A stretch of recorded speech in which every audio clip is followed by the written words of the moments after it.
আয়াত ১৯৩ রব্বানা ইন্নানা সামি'না মুনাদিয়ান ইউনাদি লিল ঈমানি আন আমিনু বিরব্বিকুম ফাআমান্না রব্বানা ফাগফির লানা যুনুবানা ওয়া কাফফির আন্না সাইয়্যাতিনা ওয়া তাওয়াফফানা মা'আল আবরার।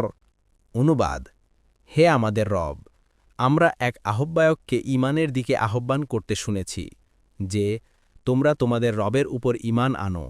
কাজেই আমরা ঈমান এনেছি। হে আমাদের রব, আপনি আমাদের পাপরাশি ক্ষমা করুন, আমাদের মন্দ কাজগুলো দূরীভূত করুন এবং আমাদেরকে সৎকর্মপরায়ণদের সহগামী করে মৃত্যু দিন।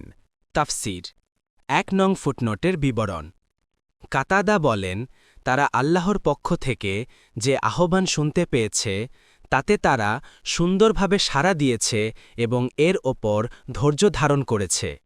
আল্লাহ তাআলা এখানে ঈমানদার মানুষরা যখন আল্লাহর আহ্বান শোনে তাতে সাড়া দিয়েছে, তখন তাদের কথা কি ছিল তা বর্ণনা করেছেন। পক্ষান্তরে ঈমানদার জিনরা আল্লাহর আহ্বান শোনে সে আহ্বানে যে কথা দিয়ে সাড়া দিয়েছে তা সূরা আল জিনে বর্ণনা করেছেন।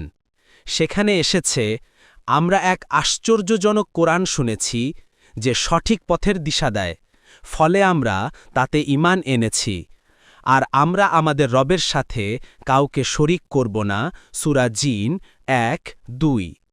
সারার ব্যাপারে তাদের কোনো পার্থক্য না থাকলেও কথার মধ্যে পার্থক্য ছিল। তাবারি।